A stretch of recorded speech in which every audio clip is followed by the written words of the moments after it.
All right. It's got the live counter. And it's fake. We're not doing it live. No, it's not live. Once again, welcome back to the Motus Prodcast. Storror Army, by the way, any of the Storror Army who are listening or watching this is the pinnacle peak of parkour content. You thought it was Storror, but it's this. This is the episode that we have wanted and tried to do for months now. And we went to his flat and we sat there. It's actually been quite a long time. It's been so long. We recorded the one with Hendo and then Hendo hogged it and took up all the time. And yeah, now it's finally happened. It forced into a video call because of quarantine, but he's here. So he looks like he's looking at his phone right now. So I'm going to pull him in. There he is, Callum Powell. You're right. One second. You're right. Just finishing off something on my phone. That's all right. Right. No, I'm kidding. Right, and a Callum tip. How are you doing, my dear boy? I'm good. Thanks for the intro. That made me feel special and stuff. What have you been up to apart from sitting in your flat? Just standing in my flat, making food in my flat, sending poo videos. No. What? Do you get them, Keelan? No. I assume it's not just me, right? Oh, I can add you to the mailing list if you want. The poo mailing list. No, this can't be the every episode, Callum. You know it's just knocking right off the desk. We're off to a fantastic start. Every episode starts with poo. We're talking about me sending videos of myself pooing, and I've already ruining my setup. It looks very professional, doesn't it? It'll look like one of you. You look like a radio host. Hold up, I'm just going to slant myself so I'm blocking the window behind me. Has your spot come in useful? It surely has. Definitely has, yeah. I mean, I've used it twice, but then before that, like I'd used it twice as well. Do you know? I've been living here like just over a year, but when I train, I don't know, like I just want to go somewhere else. Yeah, and I guess like having the spot there, like going to meet. Normally when I train, I go to meet other people, and it's never like, oh, do you want to just come train at mine? Like, no, come out, you lazy bastard. Yeah. What do your neighbors think as well? Yeah, I mean, I've just had some people like, oh, do you live here? And how did you get into this internal area? Literally just say, I live above you. Yeah. Yeah. I thought you'd have more problems. I thought you'd have more problems now. I guess like everyone's at home. Yeah, I guess what can they say though, really? Yeah. And like I'm polite. I'm like, I hope I'm not bothering you or whatever. Like, and I'm just going to quietly do some jumps. Yeah, to anyone listening to this, Callum basically has like an internal area of his flat. It's like a courtyard. Yeah, but does anyone use it? It's just walls, isn't it? Not really. Really. There's no reason why anyone would. It's kind of just yours to play with. It's like not in the path of anyone really, like the main walls. Yeah, well, it's cool.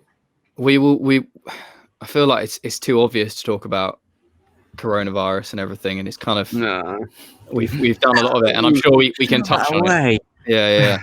I don't mind. Well, I mean, it's we're all doing the same thing at this stage, aren't we?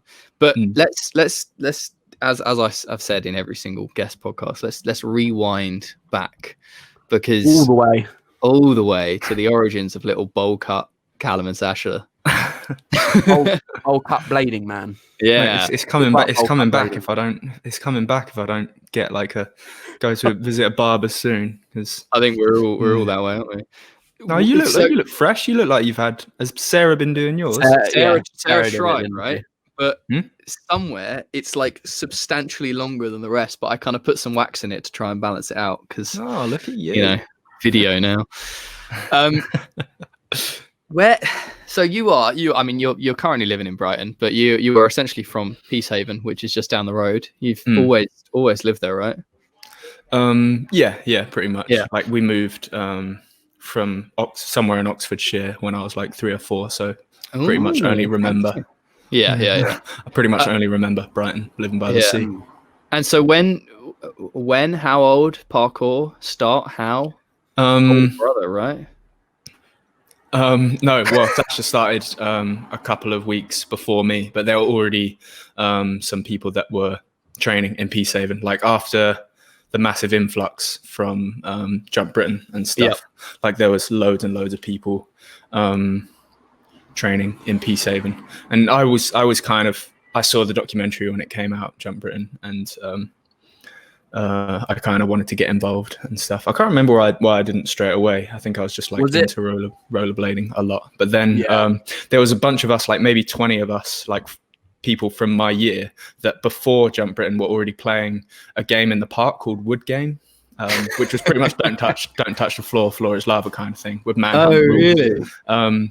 And yeah, it involved like a lot of precisions and a lot of like parkour movements and stuff. Oh, sick. So I guess like that's like very early background in precisions or whatever you could say. But yeah. What the hell? And then Chris Brooks and a friend that pretty much no one will know, Craig, were like very into it, and I was like very good friends with them. And then yeah, I guess I started doing it with them, and Sasha was doing it with his like little grunger mates. And I kind of thought it was like kind of dweeby that they were doing it. And because it seemed like most of like the cool like chavier kids in my year were like kind of taking more of an interest in it. And I was like, oh, Sash, you know, like why are you doing this? You're like not cool, grunger or whatever.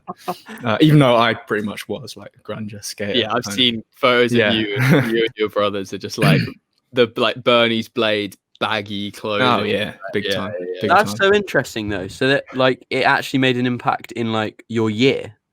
Like yeah, it was crazy to be fair. Like strange. But it lasted like a year or something, and then it got like it got whittled down to like this small group of people, which turned into like Team Agility. Yeah, I think that is the thing though. Like it's really weird because I guess TV is not as prominent as it used to be, but it is. I feel like it takes a special type of person to watch something on TV and then be like, "I'm doing that now." Like, because you don't just like watch the thing nowadays and be like, "I'm doing that." But I don't know. It seemed like because I don't know. It seemed kind of similar to what we were doing already. I don't remember being. There was never like a point where I was massively surprised, like, wow, this is some like amazing new thing. Like it was like, oh, cool, yeah, people are just doing it with their feet. That's pretty cool. I swear in the playground we used to do like foot skating and stuff. Yeah, and it was just like kicking walls and doing twists. Like really? Obviously not doing like twists or anything, but yeah, just like tic-tac, you know, like yeah, exactly, just fucker. What the hell? Yeah, so I mean, Brooks was like, I don't want to say a mentor, but I mean, he was the older kid, wasn't he? Like, he certainly wasn't a mentor in any sense. The worst possible influence. But yeah, I guess he's a couple of years older than me. But yeah, he was already like, before hearing anything about parkour, he was already, as he would say, like doing big front flips off like hay bales and stuff. And really? Yeah, so it seemed like well natural for like him and our friend Craig to be doing like this.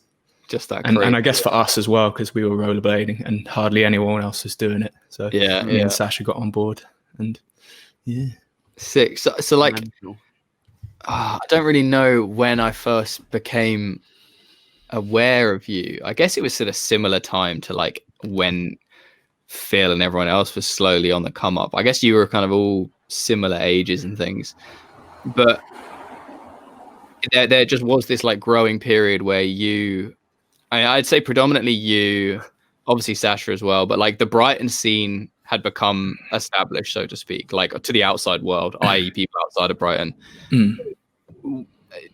Sort of, I mean, that was that just, there was no special intention there, was it? I mean, I guess you were just making videos, putting them on YouTube, and a community grew from that. I mean, there was a big community in Brighton. There was this thing, Joe talked about it, a group called, a jam from a forum called Seafront Freestyle.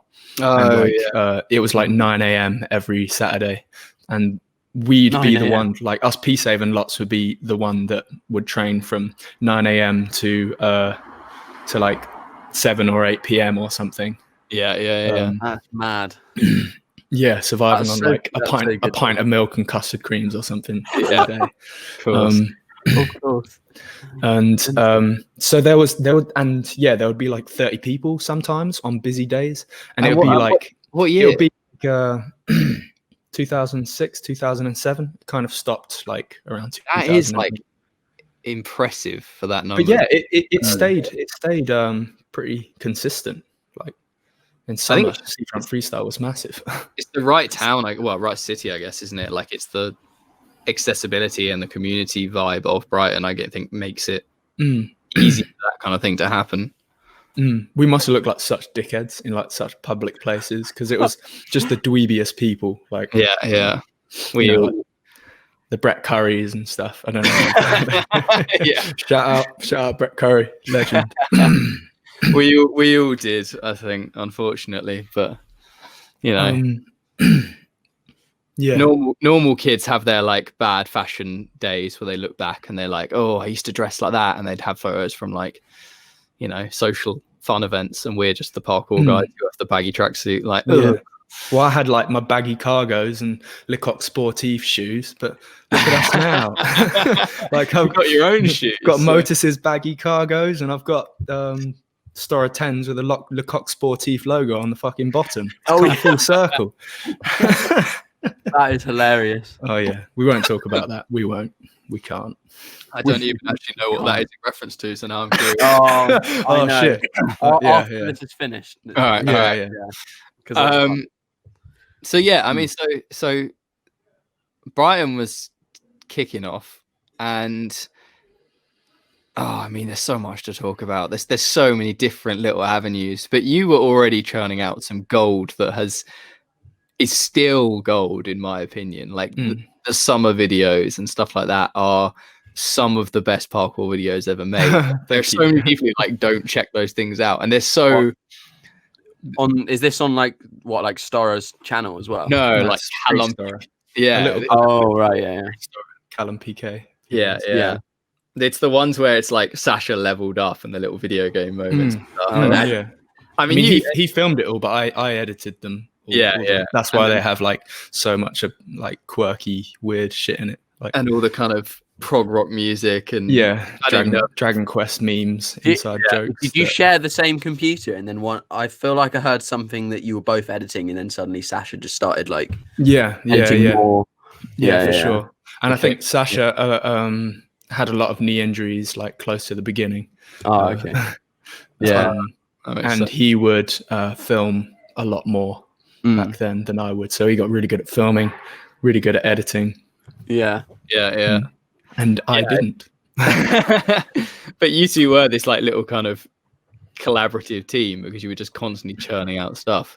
But I don't know the exact like timeline of kind of when things like summer video and stuff like that were popping off, and then like when Blitzdem 5 honestly probably one of my favorite parkour videos ever made, like top 5 top 10 kind of thing, just for me it's like a nostalgia thing. I think even though I wasn't in those circles at that time, there's something about that video I just fucking adore.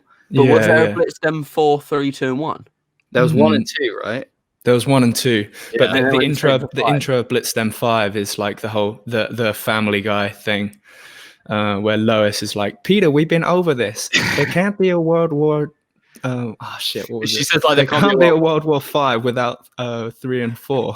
And he goes like, I have spoken. It's so epic or something. Like it skips right over. Yeah. Fuck. Like, I butchered that so badly. Yeah. That is funny. But I guess we got introduced because Brighton was pretty isolated, even though it was like quite a big, thriving scene. And then it was when Teghead and Callum Linkstracken came to Brighton and made some videos, and like that was our first taste of how people train outside of Brighton, I guess. And I guess they came and trained with us and Rupert and stuff because they saw, I don't know, like I think a lot of us guys were more on the forums and stuff at the time than like some of the other Brett Currys and stuff. So like we had an idea of like good tech and everything, and they came and trained with us and got us. Tag from that invited us to like we heard about the New Year's Eve jam from that, and then we met everyone, and then Oh, so that was kind of your introduction to like like to the circle. Yeah. That was the thing. I think like you guys had like established yourself, and then especially kind of yourself and Sasha and a few of the others became pretty prominent in London. Like you were in London a lot for a good period of time. Like you felt like a London regular in a way. It's weird. We obviously met kind of, I guess, early on, sometime around then. And I mean, my big thing was like, I mean, so I can't think when Blitzdem was, but like for me, it was like 2009-ish. 2009, when we did Brighton Parkour, because we kind of set up Visive, and I was like, oh, I want to make parkour videos, and I'd made a few in London. That was like we were shooting. Well, we finished shooting that around like October, November 2010. Yeah, because it was freezing, and I made you all go in the sea. Yes, that's exactly why I remember the date. But yeah, early winter. Yeah, I was like, oh, I want to like. I'd seen you guys, and I was like, I want to make a video with those guys. And Brighton was obviously fairly easy to access.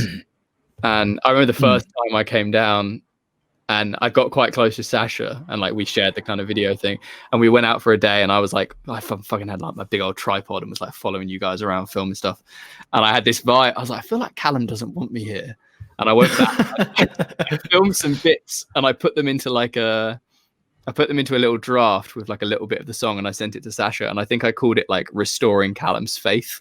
Yes, I do remember. I sent it to Sasha, and he loved it, and then I think he showed you, and he was like, yeah, cool, let's film more. Yeah, I think I was kind of like, why are we putting so much energy into like like doing all this stuff for like someone else's video, and we didn't like know you too well at the time. Like we just I think I just forced myself in a little bit, like.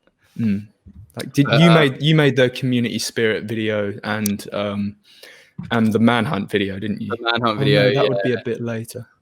No, I think they maybe came first. What was the manhunt video? I know the other one, but it was called something dumb. We basically spent an entire day running around London playing manhunt. We did that. We did that sounds fair bit. so good. Yeah, it was really. We used to do it. We used to do it at IMAX. We used to do it at Vauxhall, Elephant Castle as well. Yeah, I watched that video kind of recently. But like while we were playing at IMAX one time, I think Kai cycled down from Cambridge on his like. He had a bike that was like £1,500 or something. Yeah. Like a really expensive bike, locked up with like a motorbike lock. And while we were playing in the area in midday, like I don't know, afternoon, someone chopped it, and there was just like a broken lock on the floor. So that's horrible. Happened a few times at IMAX. Like people have locked up bikes, and they've gone while you're literally standing next to them, and no one's noticed. I'm gonna grab some water quick because my voice is already seeming to be pretty shit. I think it was because I was singing like, the Double Rainbow song this morning. Double Rainbow song? What's a Double Rainbow song? Like the auto-tuned auto-tuned viral meme videos, and like the one as well where he's like eating a burger in his car. It's like damn. Yeah, You were singing those. Enjoying those this morning. Go and get some water. Let me get some water. Yeah. No. Do you not know the Double Rainbow video, Callum? No, I don't know the Double Rainbow. Rainbow. Like, he sees like a double rainbow, and he's like, "It's so beautiful, all the way across the sky, double rainbow." I might have, but I don't. People like auto-tuned it. There was a period where any viral video got auto-tuned. Oh really? Oh, I think even like the like hide your kids, hide your wife one was initially just like a news interview. Oh yeah. Like, there's somebody raping people out here. Hide your kids, hide your wife. And these two guys like would doing all these like samples of it. Yeah, I didn't know that. Stop chatting shit. He's back. That is the biggest mug in the world. What the? Big up. Callum's got a fucking German. Jesus Christ. A liter. Jesus. It's a liter Stein from. We nicked it from a like.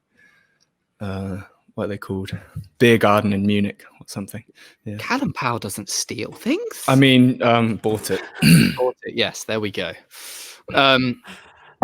But yeah, so I think looking back in the annals of parkour history, you are and always have been a very prominent face sort of since the early days of like video content and just being about and training. There's so many videos, whether it be kind of like stuff we've made or Scott's videos or your own stuff. Like you've always been about, and you've kind of, it's never really felt like you've ever really faded away. Sick. No, but I think it's like you get people who have dipped in and out. I mean, like we spoke to Phil recently, obviously, and he was kind of, there was a period where it felt like, oh, where's Phil? And now it's really kind of about. Yeah, it's kind of sad in a way. Like Phil has dipped in and out and actually lived and done things with his life, got jobs, like had experience. Yeah.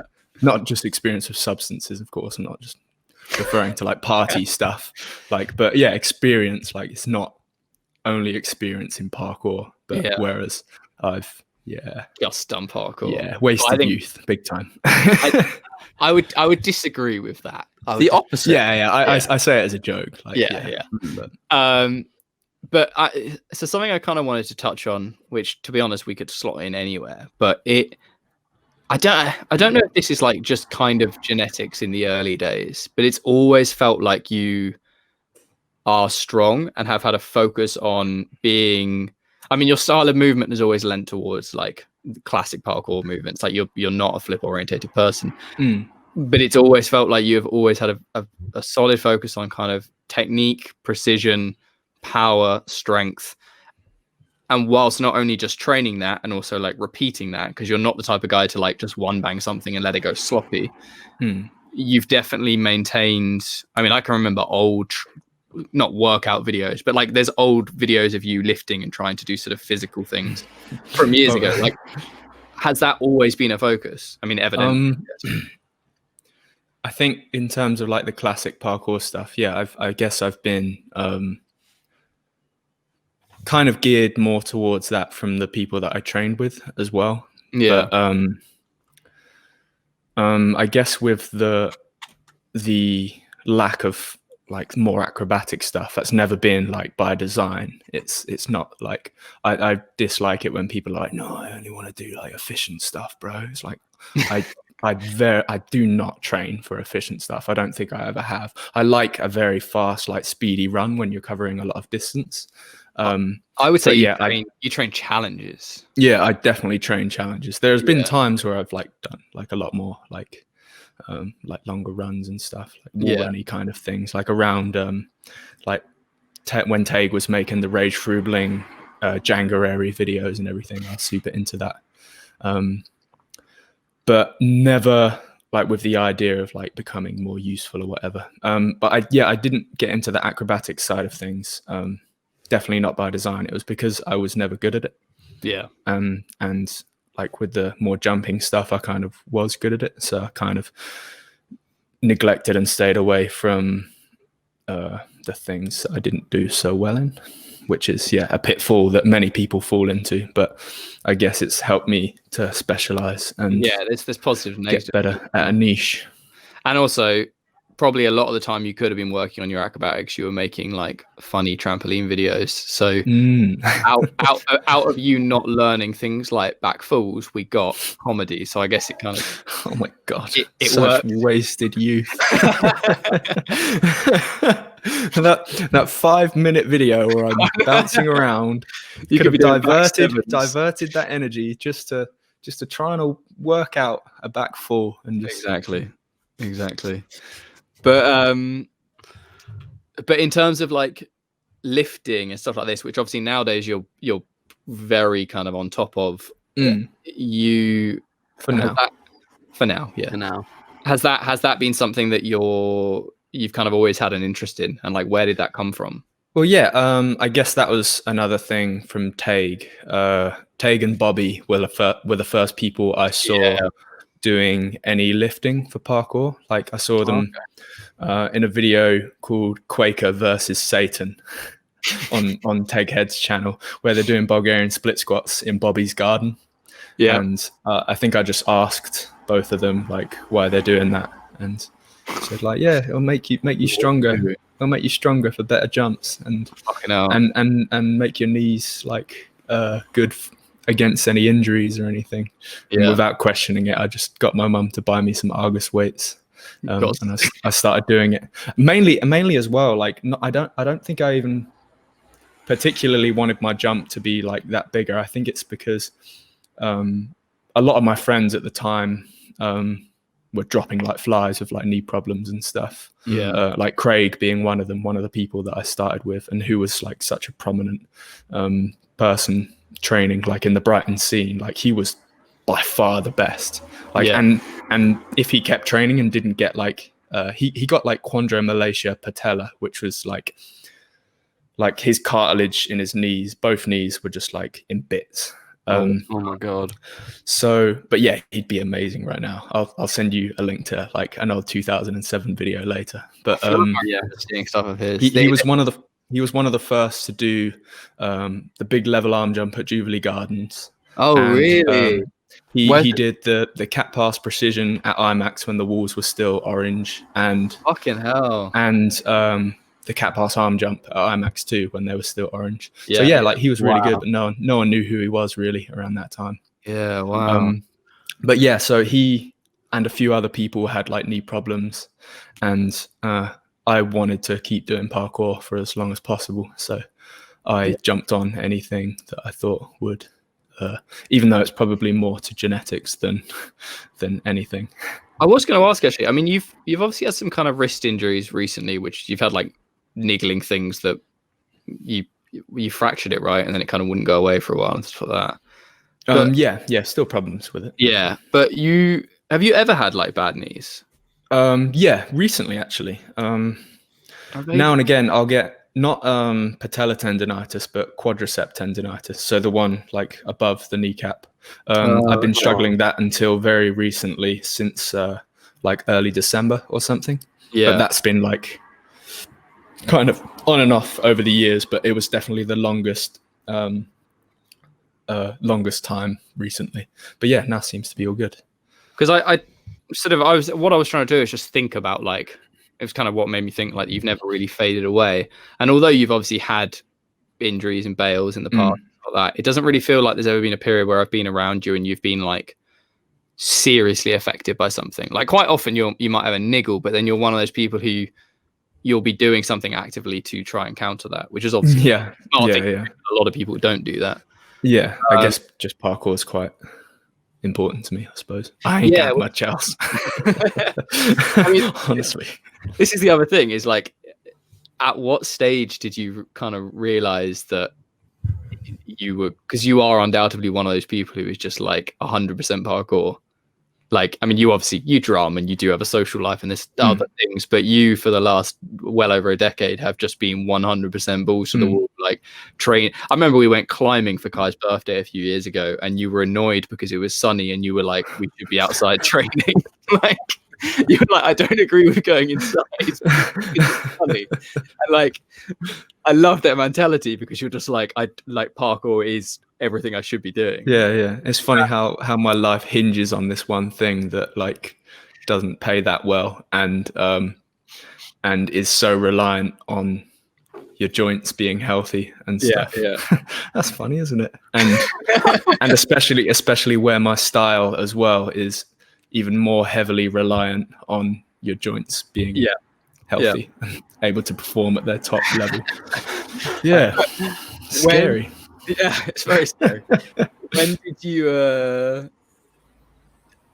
has that just been a slow build kind of throughout your life of just like, I'm giving everything to this, or was there ever a moment where you No, not really. No. It's like it was switched on and then it stayed on, and there's never been too much points. Like Eve, and I've been through some shit, like financial speaking, but it's never really been like an option to parkour has still never been like, it's never not been top priority, I suppose. Yeah, like, I mean, to touch on that, like, you kind of you've never, like, I mean, there was a period where you took up a job in Tesco's and things like near your house, but you were never kind of like, oh, I'm approaching, or I'm in my early 20s, like, let's sort of, I should probably start to call this a day, like, I'm not earning enough, you were just like, cool, I'm just going to make it work. And yeah, yeah, because it was, I guess, because it was so fun. Like it never dipped. The motivation never dipped because I was enjoying it so much, and not only that, it was I didn't have any friends that didn't do it. Yeah, like, and so the social aspect as well was like massive. Like, in terms of it's my life socially, it's my life online, it's my life outside, everywhere. Yeah, yeah. So do you feel like that's how it's always been top priority. Yeah, from my perspective, sort of on the outside, I can see that I kind of, for the typical person, you approach your late teens, early 20s, and kind of the realities of life can sometimes kick in terms of financial requirements, things like this, which obviously did for you. At the same time, you kind of had Storror, which is like the best support network. Yeah. Around that time, I guess what I'm trying to say is, I guess you can kind of say like, okay, I'm going to like take this job at Tesco's to subside some kind of income, but I can see that there is a potential here with Storror, and like if I just keep, it's the same thing we tell us. Yeah. I mean, I had the same conversation with Sarah. You just a little bit longer, and it will start to pick up. Yeah. Well, that's the thing. That's that. We were getting like quite a few jobs around 2014. Yep. Like we had like H&M and stuff, like quite well paid things, and they were coming more and more often. So then I quit Tesco, and then we did Chaps USA. Yeah. And then the jobs kind of stopped for a bit, and it was like, I've made a mistake. I can't remember who. But then it was just like sticking it out. And me and Sasha were super broke for a bit before like Storror could pay us like a cut of the clothing sales and stuff. Yeah. And I think, I mean, I want to rewind a little bit in a second, but I think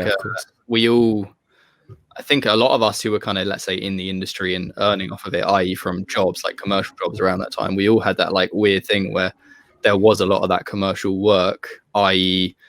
wear a suit and jump over some buildings or whatever for this ad agency.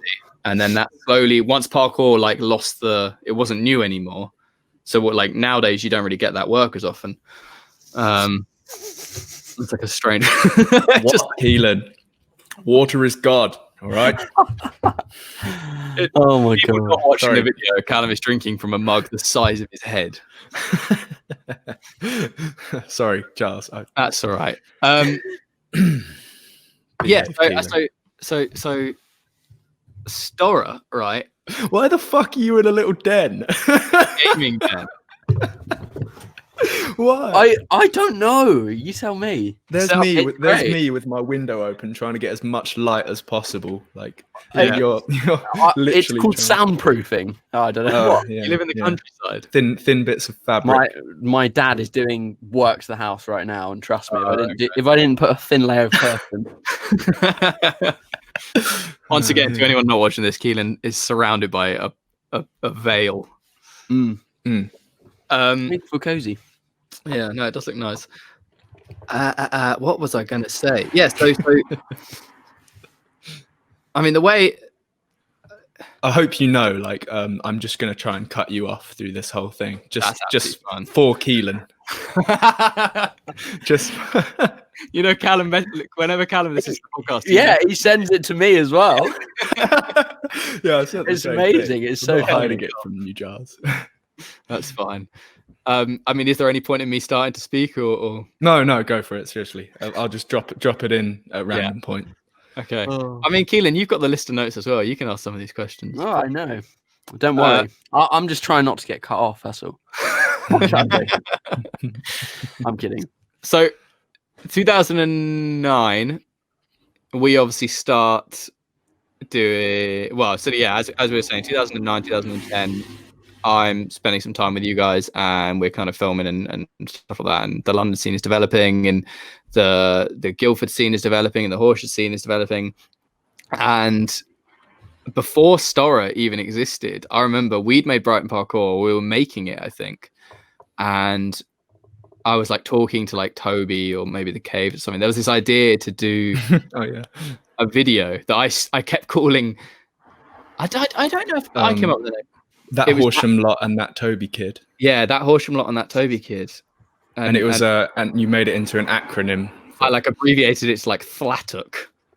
Yeah, it's got a ring to it. Big ring to it. Really got a ring to it. And I was like so excited to make this video because I was like, cool, Brighton Parkour was done. Like we got all these up and coming guys. Like I'll shoot this, and then slowly, or not slowly, suddenly, kind of, well, I guess the Storror channel got started, which initially was just the kind of caves, and then that thing started to like take off. And for obviously a number of years, it was kind of just fucking around, and it was like that lot doing that thing, and then it slowly became more established in like kind of the most beautifully organic way, because nowadays you get the kids who start a YouTube channel and they want to be Storror, and therefore they kind of copy the rule book, so to speak, but there was no rule book for you guys. It was just like this organic process, and you can't you can't replicate it. And the next kind of big names or whatever, like they have to almost carve their own path. I don't think you can just copy and paste that kind of thing. I think it's quite funny if you watch Jimmy the Giant's latest video, how he talks about playing the game and everything.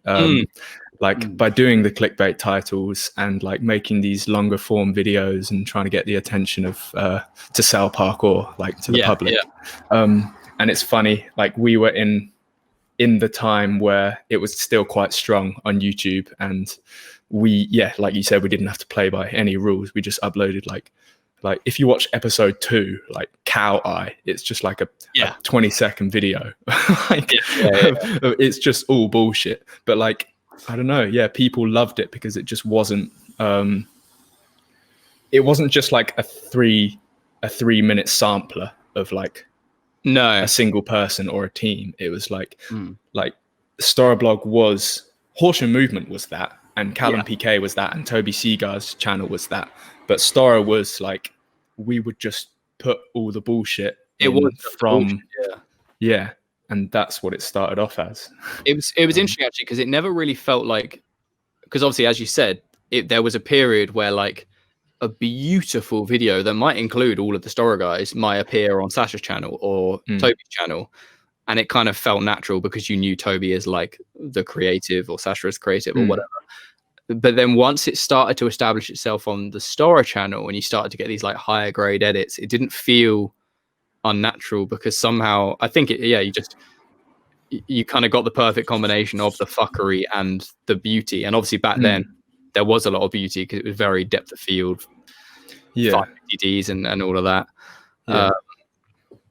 And I mean, I guess what kind of Jimmy was sort of saying, and it's a very different landscape nowadays, is that's how you grow fast, I reckon. Like nowadays on the YouTube landscape, if you want to grow fast, you've got to play by those rules. But I mean, Storror, you're approaching a kind of 10-year anniversary. That's by no means an overnight success or growth. But I think you've grown in the best possible way because the people you have brought on board as followers and supporters they're there for the long run. Like they're not an overnight. I mean, you maybe in the more recent years with the kind of some of the virals and things, you obviously pick up people who come and go, but you have established that solid following, which I don't think you can rush. But to touch on I mean, there's too much with Storror. Like there's this, you've traveled to too many places, you've had too many fucking crazy things, getting shot at, getting insane. It's like it's ridiculous, like the stuff that you have got up to. When did you start to like take it seriously? Because until you guys existed, there was no proof that it would work. Like obviously there was kind of Storm were probably a little bit ahead of you guys in terms of like commercial success with jobs and things, but your life of just like, we'll go here with no money and we'll make this amazing video and put it on YouTube. Like none of you were earning off of that. When were you like, I guess that wasn't the intention, I guess. No, like, making those videos, especially like the early things, wasn't the intention to make any bank from it. Like they're not like particularly videos that like the Chaps on Tour things that it wasn't like showcasing the best kind of parkour. Although off the back of it, like Sasha and Toby both got featured on Channel 4 thing, right? Yeah. Random Racks. Random Acts with Right, Mike Christie got one Yeah. there. The But I director don't- of Jump Britain. Jump Britain, yeah. I don't mean necessarily so much as like initial financial gain, but more in terms of, I mean, kind of, I remember Drew, I think he started uni and then dropped out pretty quick, right? Yeah, Drew and Sasha. Yeah. Both. And I think that was- Toby as well. Like That was both, like early days. Like you weren't, that wasn't like, oh, we've got so much work and money coming in. That was just like, no. we want to do this. And was that just like, Yeah, I think it. Well, I don't think it even was so much. No, let's just go down this route and pursue this for, because it might down the road be more like financially stable or whatever. Yeah. It was just, I think they just wanted to put their time into something that felt more meaningful. Maybe not even meaningful, just fun, Enjoyment. like hedonistic kind of thing. And then like down the road, like if it doesn't work, if it doesn't like, or if it slows down like a year later or something, then maybe they would. I don't know. I'm not 100% sure on their perspective. No, but at the end of the day, I mean, that sounds, in some ways, it's the most sensible thing to do, because it's like you only get that opportunity to have that much fun once in a way, and it's like you can see that you're already on a bit of a wave. As you said, they could go back to uni a year later. I mean, like Phil gone back to uni, like to uni. Oh, you don't want to be one of those people though, like one of the mature students. No.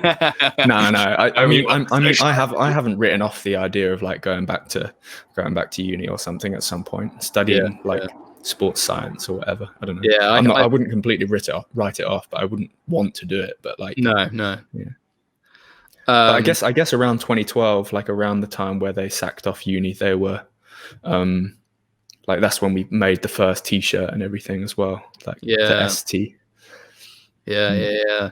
So there was like some entrepreneurial like level, but at the same time, like loads of people have been telling us to make shirts since like the very early days of Storror, I guess. Drew had always, I mean, I remember hearing a story that he used to like make backpacks. No, he bought backpacks and like sold them at school or something, right? Really? Yeah, somebody told me that. Maybe Toby. But I think he's always, I mean, he's definitely sort of, I've always viewed him as the kind of like the driving business force of. Yeah. He took business at college, I'm pretty sure. Yeah. But so where are my notes? Yeah, so Storror grew, YouTube grew, but not to even close to the levels that it was at. But like, I think within our community, you guys had become this like force of chaos and fun, and it was a completely different vibe to Storm, who were the other kind of big prominent YouTube ones, because they were so flashy, whereas you guys were so kind of weird. And you definitely established your style, and I guess it was just like a slow growth, because you started to kind of get the commercial projects. You put money into things like Chaps on Tour USA, which gave opportunities, but nothing changed overnight, did it? No. And I mean, when did the clothing become like a large factor in like, don't know what I mean, in just like the mentality there? Or did it, because you obviously started with one shirt, but I remember sort of a period where there was stock lining the corridors of Max and Benji's house, and it like quite quickly turned into like a proper thing. Like I guess it accelerated from 2012 2013 thing. And then there's just too much to touch on, but like Roof Culture was obviously was it 2015 we went to Asia? 2016. Yeah, it's 2016. Okay, June. I was gonna say it doesn't feel like 2015, but it was growing well, like really, like by the time we went to Asia, it felt like Storror was well and truly established. And I think, had you guys started like earning off of the business by then? After Roof Culture Asia? No, like pre-Roof Culture. We were definitely able to fund like trips and stuff. Yeah, like of course, like Chaps USA and like Tunisia and all these things were all they were paid, like the flights and everything were paid from Storror. but yeah, at that time we were still very reluctant to like staying anywhere, like paying for Airbnbs or whatever. Yeah. That hence the super tramping thing. Like Yes, yeah. Fuck, I didn't like. I mean, that was obviously the first big documentary.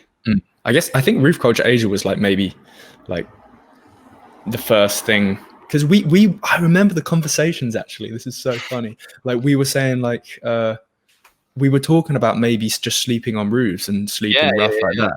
And we were like, yeah, I mean, I'd be up for it if it was like, and we just came to the conclusion that like, if we're going to be doing our best stuff in the day, like, it's not just like Supertramps Thailand where we're just like roaming around, and it's not so much hinging on being able to do like our top mental and physical stuff, like with the consequence of death. Like we decided like, yeah, it's probably best to be well rested and had a groggy sleep on the roof and fell off the next day. But then in Hong Kong, we had 2 weeks of sleeping in pretty much. Might as well have been sleeping on a roof because it's funny. It was horrible, but I don't remember it being that bad. Like I think you've told me. I was spooning Max, and I had an air conditioning thing dripping on my head all night. And I didn't want to like top and tail with Max because I didn't want his feet in my face. So I chose the drip. I had to sit next to Josh under the aircon unit, which I feel you with that. Yeah. And I had a cockroach on my neck the first night, but it was disgusting. Really? Also, like, I saw cockroaches, but I didn't. First night I woke up, it was only like that, and I was like, "Oh fuck!" My god! It wasn't like it was a bed, like it was like a room, if you know what I mean. So Drew's bed broke the first day. Very true. But, sleep on the mattress. But yeah, so like, I mean, obviously you guys did Supertramps. That was massive. That was kind of the first, like, I don't think technically it was the first paid film in parkour, because there was that People in Motion thing, but it was the first like proper paid thing. I don't remember them getting the fucking blowback, like loads of stick from the community about like, why are you making us pay for I think parkour video? It should be free. It's just like, it's when because you're the trailblazers. Like if you're the ones who make the most noise, then of course it's going to happen to you. But and we did hype it like so much, and then like with the trailers and everything, and I feel like you didn't give much warning. You have to pay for it. And yeah. Just to clarify, anyone, you do have to pay for Soul Destroyer. So there you go. Just if you haven't already sussed that out, you've made it like clear enough. Yeah, I hope so.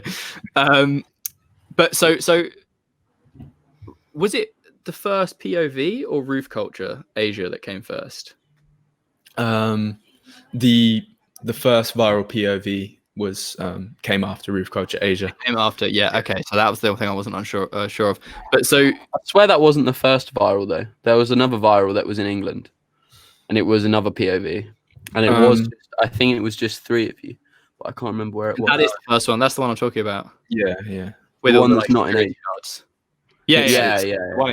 So the reason being is like, I mean, it is undeniable to say that Storror had not already obtained a level of success within the community by Roof Culture Asia. But there's one thing saying success within the community and some commercial work to actually then, I would say, being successful to kind of the wider world.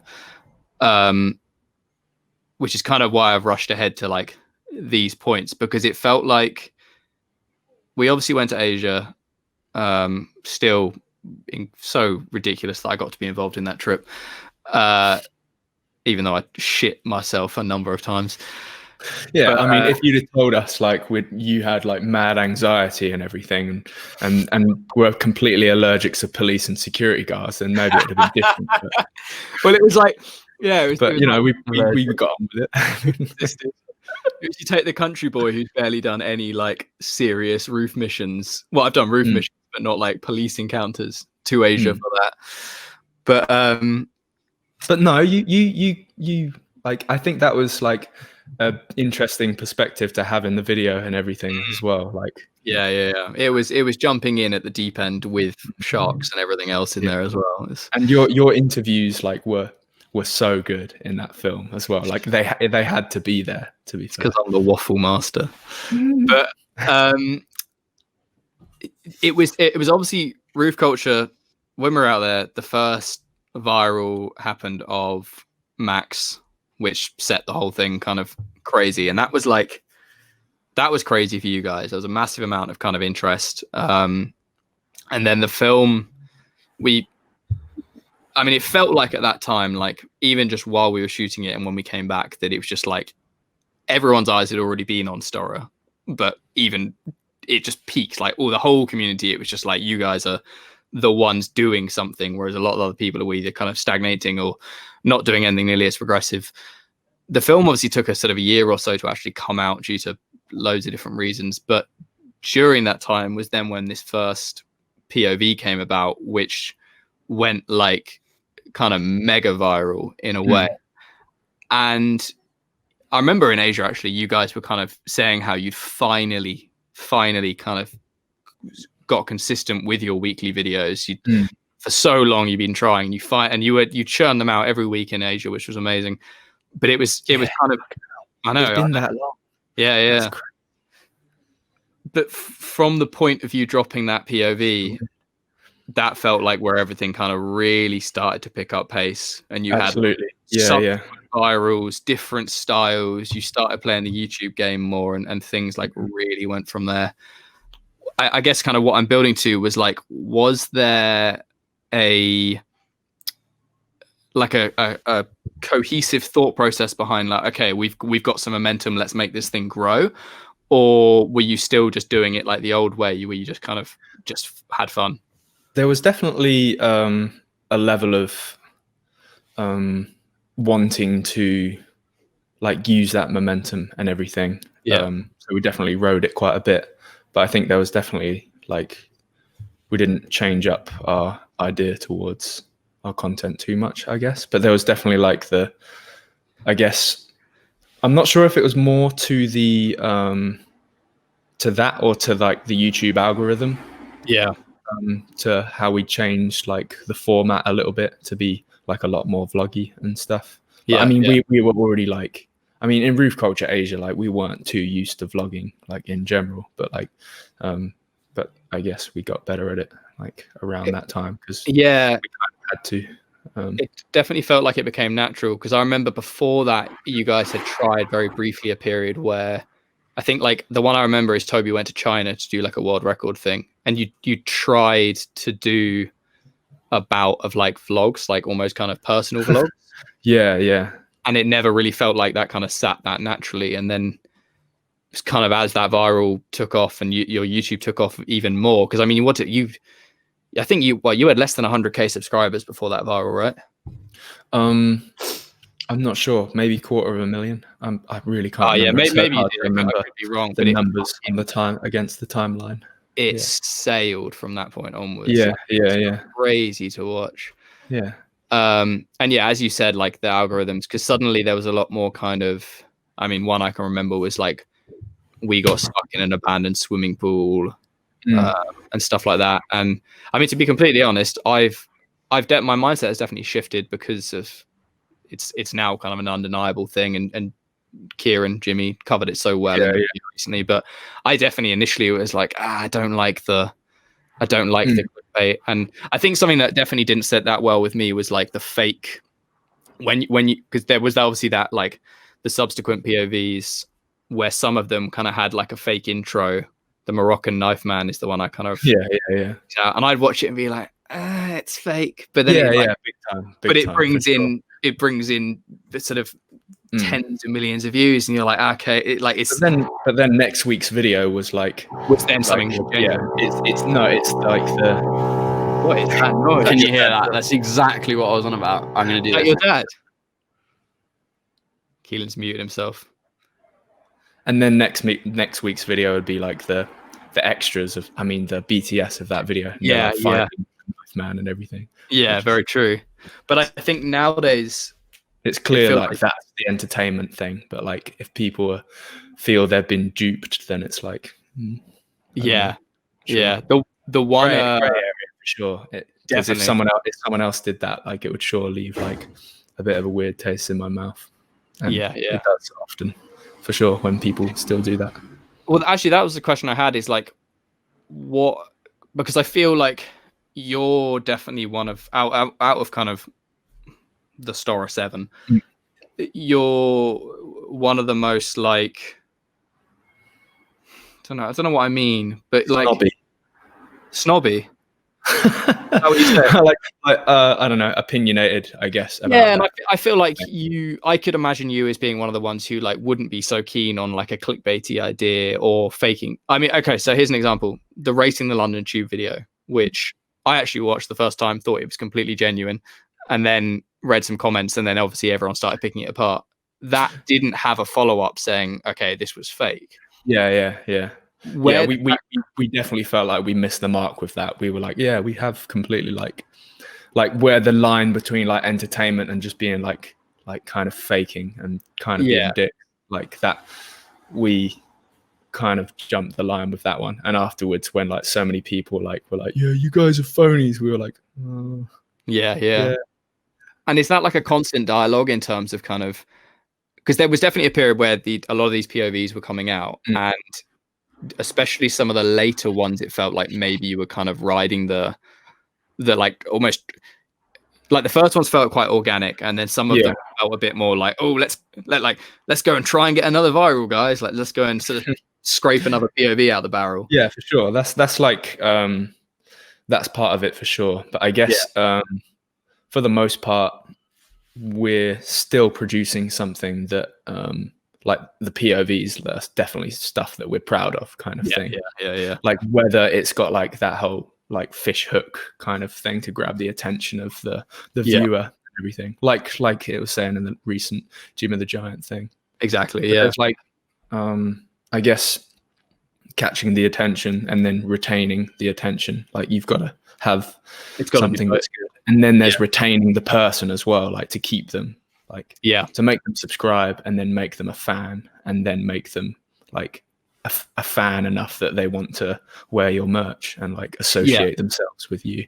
Which is why I think you guys have done it the thing with you guys is it is so organic, because there's no like forced friendship or camaraderie that feels like, because people can smell bullshit through a screen. Like, you know, when you see you guys messing around, that is like friendship and fun that has been kind of put together over a decade. Like, it's not, it's so genuine. I think in that sense, we're that's where we're most lucky, we're the most luckiest.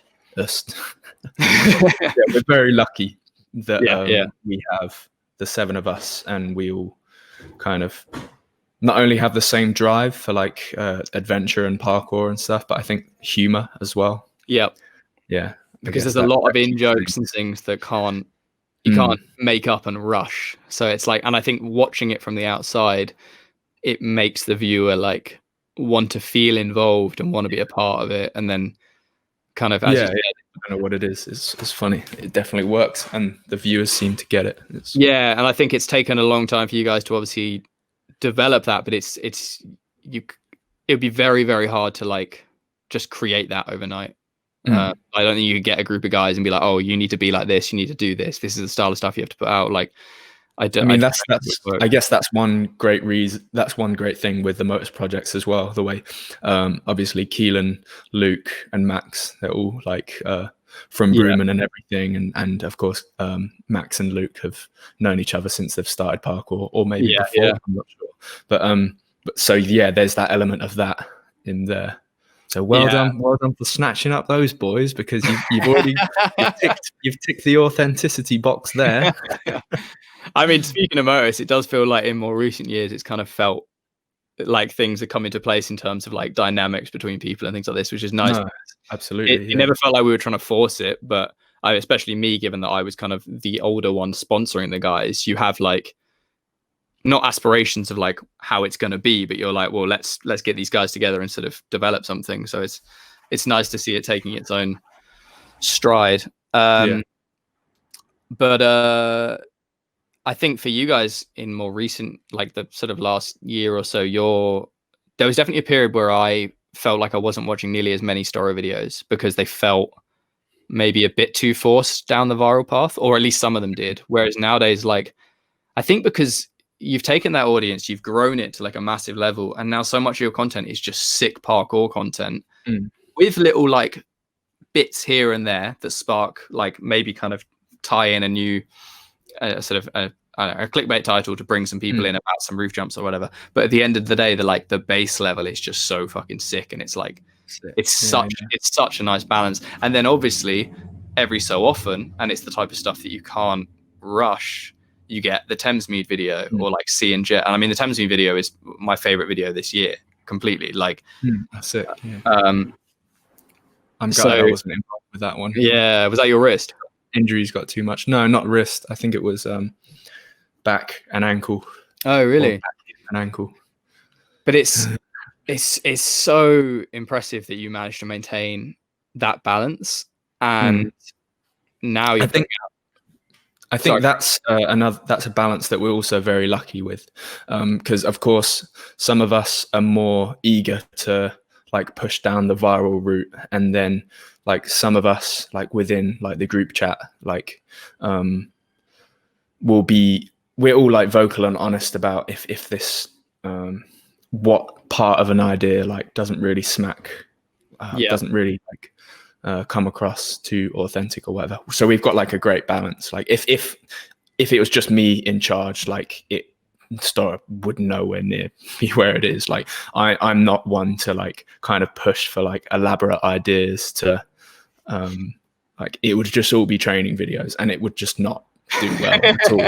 I can 100% say that. But with the balance between like each seven of us, it'll be very interesting to see where Storror would go with just without one person taken, if you know what I mean. Josh described this when we did the roof culture interviews, and he said that there's like this scale of, I think he literally said like good and evil, and he like, I think he put himself and like Drew down like near them, like kind of the more evil thing, but then he put like I think Sasha and a couple of others, like, so there was this scale, and he said that like whatever it is, because I think the reason he said good and evil is because we were talking about like the morals of the whole rooftop thing, because if you remember that there was that rumor that the guy got like fired and all that kind of stuff, and so I think the security guard from the viral clip, in Hong Kong. Yeah. I remember. I think we heard. I don't know. I don't think we ever knew if it was bullshit. That's kind of fair enough. He was trying to fucking kick Toby. No, not the POV. Not the POV. The guy when we did Roof Culture Asia, when Max did the viral clip. Oh. On that roof, and then I think we got like an Instagram message saying like, "Oh, he got." Yes, fired. I remember. Yeah, if it was real, that's but I savage. think Richard was doing the interviews and was kind of probing down the moral implications, and Josh put out this scale, but he said that like the entire thing, everyone on it balances everyone out, so any decision is kind of mutual and like is balanced because of the transparency between you guys, which I found really interesting. And is that something that like, has there ever been a time where it hasn't felt balanced and transparent, or have you just always kind of naturally, organically like come up having this dialogue between you guys? Yeah, I think it's always been pretty balanced. It's always been quite democratic, I suppose. Yeah. It kind of, I find that kind of stuff interesting because I mean, Callum will like, we in Motus will kind of have discussions, especially kind of around clothing and business things that maybe I have a deeper knowledge of because I have to deal with it. Kind of, I like a financial decision, but then some of the guys might sort of, I don't know, it'll be like, oh, where should we go next? And people are like, Australia, and it's like we can't afford that. Yeah, and then it's kind of I basically am aspiring to kind of get Motus to that same level because I really want to have a completely like level-headed thing, because I guess I am in some ways a leader in terms of a lot of the decisions, but I like to have that mutual conversation going on. So absolutely. We all feel like we're making decisions at the same time. Yeah, I mean, there's definitely things that you'll be more able to make like grounded decisions on because you have a lot more experience and a lot more understanding of like your financial. Like, but I think financially afford and stuff. As the guys are maturing, it's really nice to see because like I think when like Keelan and that were kind of 15, 16, we try and have conversations, and it just wasn't the same as when it is now. And like, we can have much kind of more mature conversations about stuff. But yeah, so the first POV took off, the YouTube took off. Suddenly, ad revenue is a thing. Like, suddenly you guys essentially have a budget coming in from laptops running out of charge. You guys have a budget coming in from YouTube that is essentially saying like, here's like, oh, well done, you've made all these videos, here's more money. And it just allowed you guys to just take that and like accelerate with it. That was great. I mean, like we were able to fund like Mexico, and like there was a time when we were getting like a hefty amount from YouTube. And it was funding like all the trips, and we were like eating so much food and like staying in like pretty nice Airbnbs, like not like fancy pants, but like. But you could. And like, I mean, we could have stuff.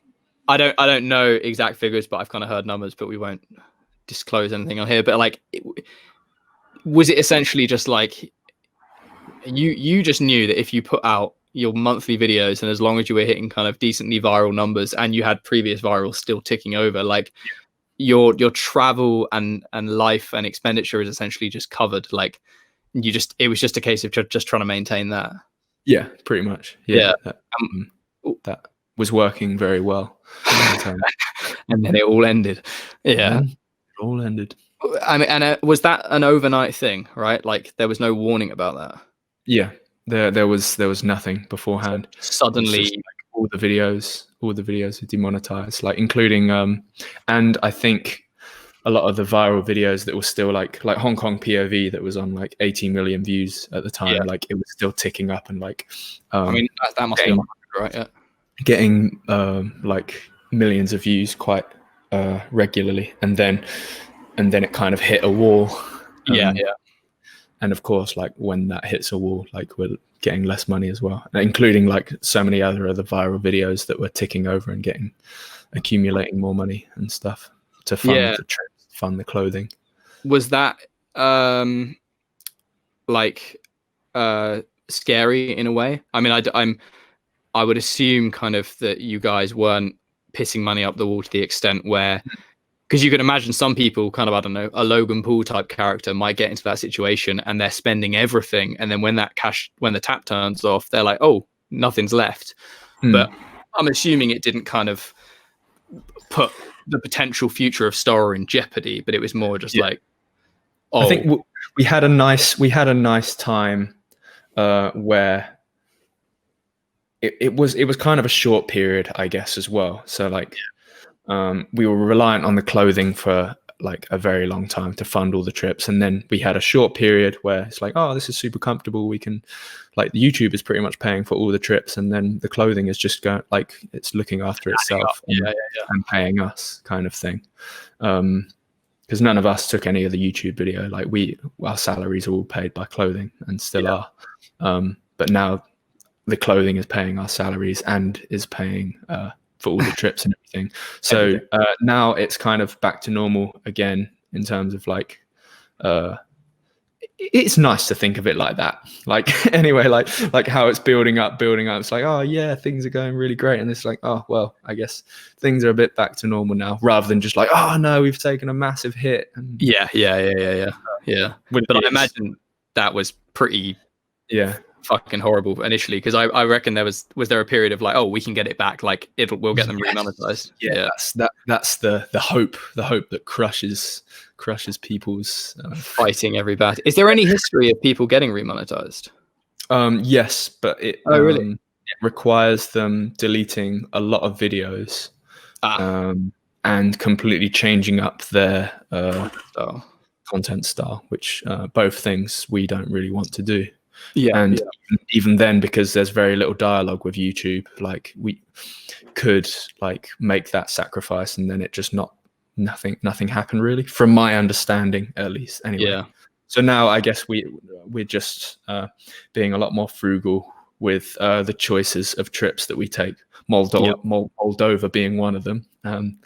But yeah, keeping it around Europe and stuff, looking what flights are cheap. But it still works because I think by this stage you guys have established like you don't need a fancy location to sell a video. It just has to be you guys.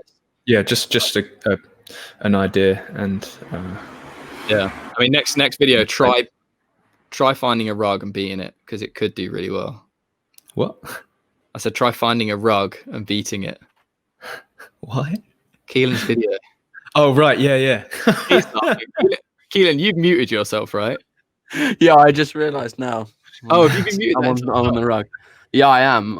You're sitting on the drilling, rug. and then well, not on it, but chair on top. Yeah. Okay. If Keelan is very quiet, his dad is what, drilling? Yeah, he's doing the bathrooms below me, and this carpentry work on the bathroom. Speaking of bathroom, can I go for a piss and you two chat for a minute? Yeah, go for it. We need the podcast piss.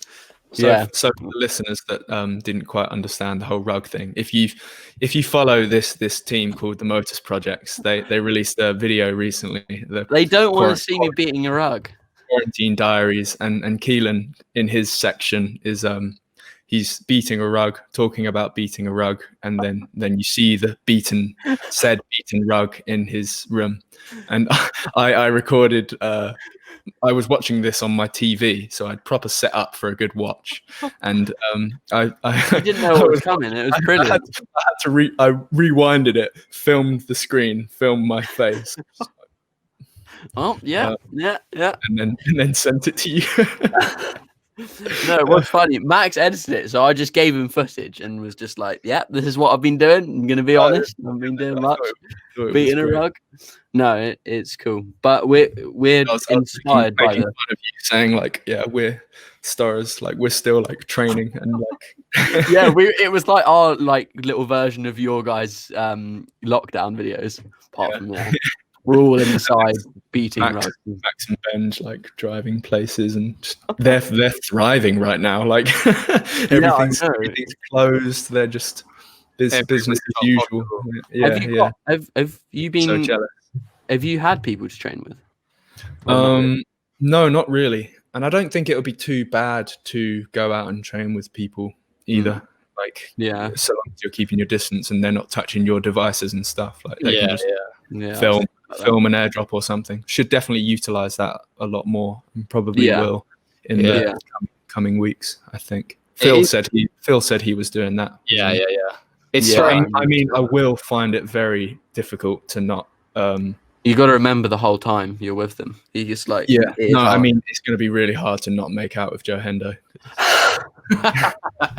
Because normally it's like, "Oh, you're right, Joe. How you doing?" And then we kind of give each other a bit of a peck, and then a peck will turn into a French kiss. And it goes from there. Yeah, it's gonna be hard to not do that. And Kai as well. Don't get me started on Kai. Those hairy shoulders. Yeah, I know, right? Oh, have you been training on your own like a lot then, like nearly every day, or not really? Not nearly every day. I think I've been lifting twice a week and following like a little quarantine program that I've made. Oh, cool. So I've been had like a bunch of rest days, and I've been training like maybe like twice a week, 2 solo sessions a week, and then 2 lifting sessions a week, and then sometimes little light sessions like when I'm just like out cycling and stuff, where the intention is just to go and cycle to get some active recovery for the legs. And stuff. Oh, because you found that like concrete plyo when you went cycling, didn't you? Yeah, that's sick. What, the concrete plyo in the video? That was just going out cycling, because that I found it on a bike ride and then came back and hit it on a fresh day where I was casually just cycling by and then would hit that. No.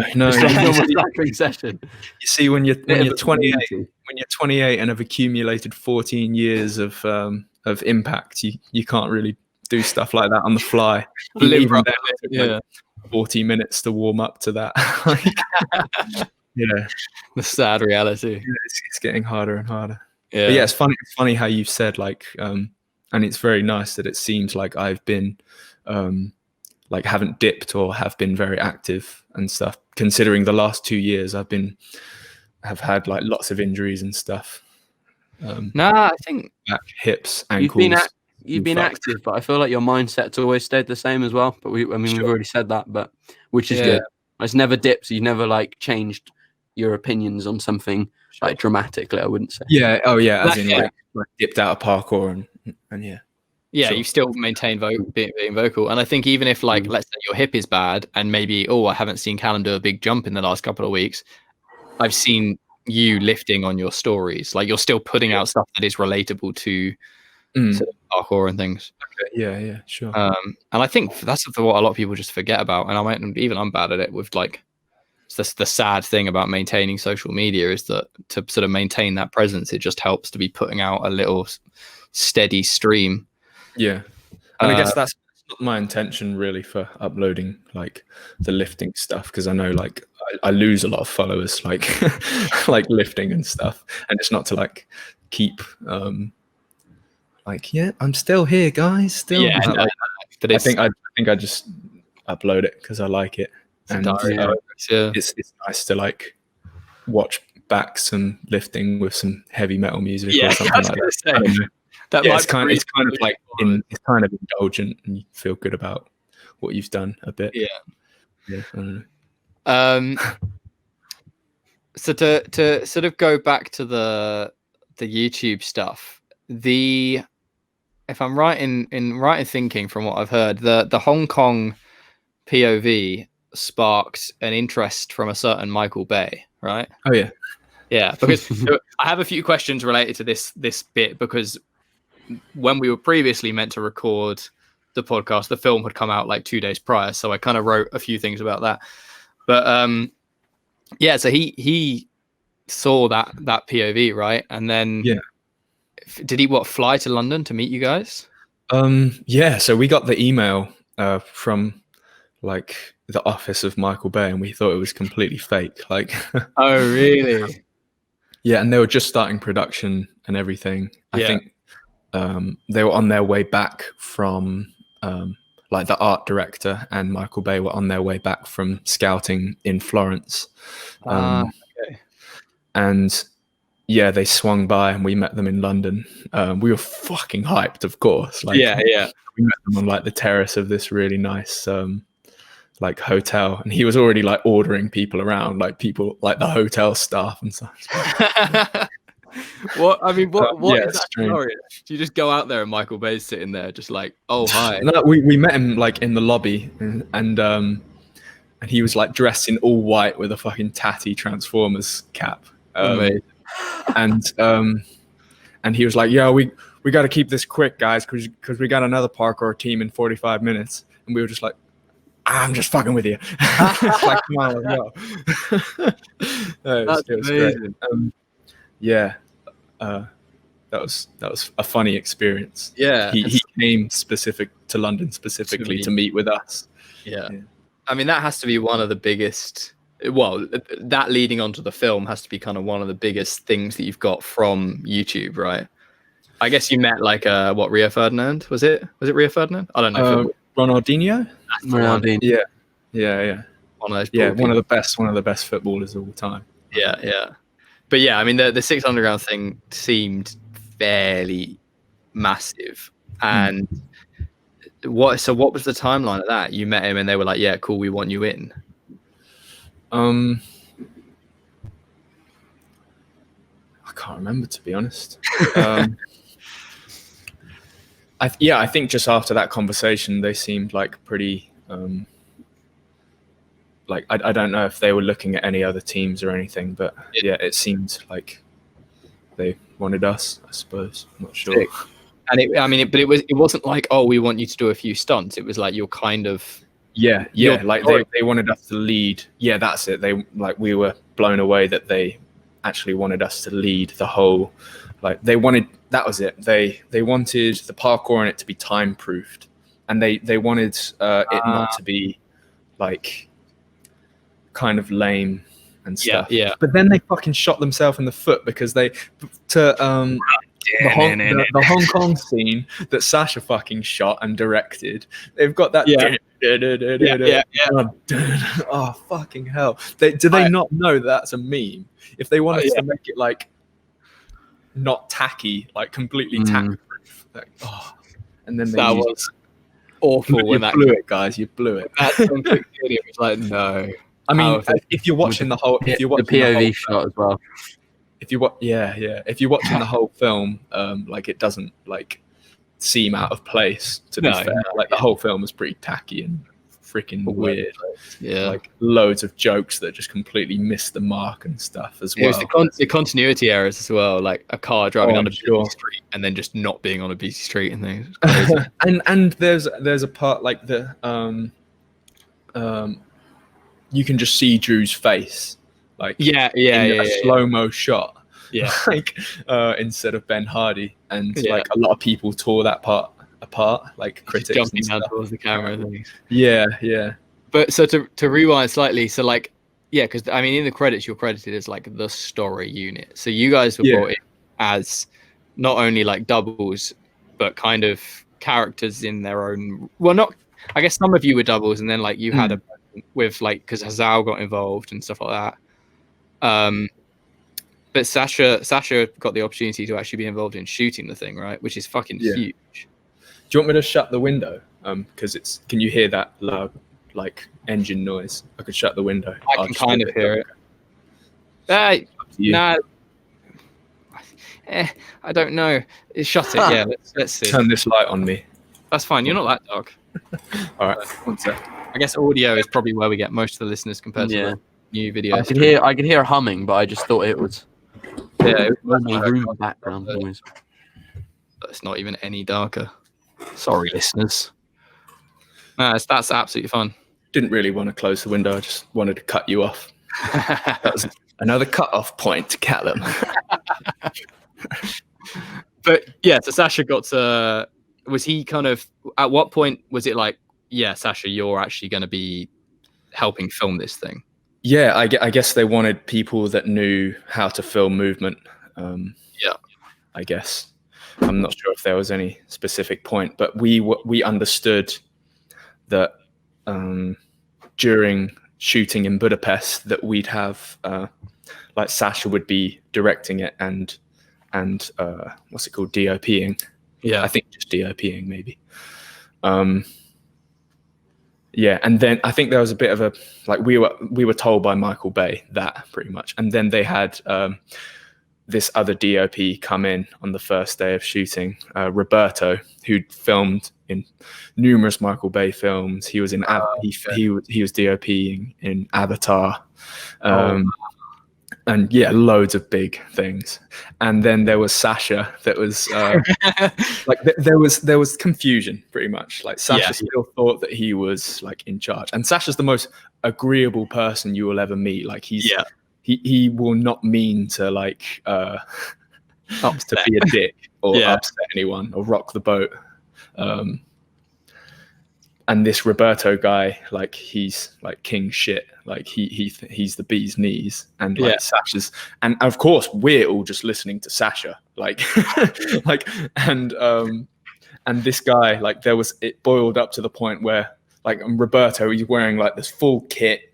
He's filming with like a red on like the stabilizer that attaches to your body and everything. He just takes it off at one point and just throws it on the ground. It's like. He's pissed off at like that they're only listening to Sasha and getting all his shots. And we hear the next day from I think the producers like, what the fuck happened today, guys? Like, and we were like, what? We didn't understand. Like, and the next day we shot everything again. Like, and he just pretty much shot every angle that Sasha got. But he just shot. Yeah, he just copied Sasha pretty much. Like, and his footage was obviously sick, but like, it's just fucking weird how he copied Sasha's shots. And then Sasha got these long, like Sasha was like, "Fuck it, I'll leave him to it." And he filmed these long shots from like a tower, and then Roberto did the same. He climbed this tower, like, and Sasha just thinks he's getting like these extra kind of shots, but then follows him up and does the same. And all the while, like the guys had to do these long runs, like they're long runs, like so many times on that first day, and it was definitely adequate. Like, And then they had to do it all again the next day. And of course, like Sasha doesn't want to like just, he has sympathy for the guys because he knows how hard it is, what they're doing. But Roberto, on the other hand, is like, yeah, let's go for another one. It wasn't completely perfect on my end. Like, which of course in a film you have to do, but like they've been going all day the day before and all day. Yeah, I mean, some of the stunt stuff that, like, in your behind the scenes video look fucking tough, like really, really rough. I mean, I always hear, and I've heard from some of you guys, like, stunts are just, they're long. Like, it's a lot of sitting around, and then it's kind of go, and then sit down. Was it that same case for this? Yeah, pretty much. And the annoying thing is they barely used any of that footage because it didn't have the level of jeopardy that like they didn't have like death drop roof gaps like Michael Bay kind of wanted. Like he had really? the idea of the shot. So that Budapest stuff, like the long runs on the rooftop, like only a tiny fraction of it was used. And then when filming in Rome, we tried to kind of make up for it. We were going to have this scene, which is part of like the Hong Kong high-rise section where they use the run. Yeah. That's why they got in the POV from your POV, the thing. Oh yeah, shit, of course. Yeah, that's what you meant earlier. Yeah, exactly. Yeah. That was in the Budapest part. What was I saying? When you were filming in Rome. Yeah, when we were filming in Rome, we tried to. He wanted us to get stuff like that, so he wanted us. But he knew the safety thing was the ultimately the problem why we couldn't do like roof gaps and stuff, and doing any of the stuff that we wanted with wire and everything just made it shit. So he let us be like some secret parkour unit, like that was filming, and we had like one lighting guy, one costume guy, and we had a couple of stuntmen that were in the scene. Really? And it's so funny actually. And we shot some previs stuff for Michael Bay. Sasha shot it and edited it and sent it over. Michael Bay fucking loved it. Yeah. And he was like, yeah, you guys are going to shoot this. It's going to be super private. And there was this moment on set where Sasha was filming Michael Bay. Like we were meant to be shooting BTS. Like it was in our contract, and Michael Bay is already fuming. And there's the whole thing of like, oh, Jesus is coming, look busy kind of thing, and everyone's flustering around. Like, and when he's fucking furious, you get out of his way. Yeah, he's a coked up monster kind of thing. Like an evil dictator. And he clocked Sasha filming for BTS. It was definitely a bad time to be filming, but like he was like just in the corner, like he could not have even seen him. Yeah. And he locks eyes, like, stop rolling that fucking camera. Stop rolling that fucking camera. And on the clip, like it just stops recording. But I was standing next to him and he's fucking going ham at Sasha. And then like goes upstairs and you can hear him shouting at other people. And then he shouts to the producer, hey, JJ, and get that fucking kid off my set. Oh, wow. So like, but yeah, the producer was like, yeah, don't worry about it. But yeah, I've heard he's chaos. Yeah, right? But then Sasha and Toby went away to film something in India with Pam. For this another film entirely. And then Michael Bay obviously sees this previs stuff that we shot for this scene, and he loves it and bumps into me and Josh on the way to set. And he's like, oh, how are we gonna shoot this scene then, boys? Are we gonna do it all on Sony's or what? And Josh is like, oh, I guess we need to get our filmer back. We need to get our cameraman back, Sasha. It's like, all right, we'll get him in. And there's this briefing one morning. Sasha comes back from India, of course, and he locks eyes with Sasha, and he definitely realizes like that the kid that he fucking tore apart is the kid that that shot the scene that he fucking loved. And that's amazing. And Sasha since has developed a bit of a phobia of Michael Bay.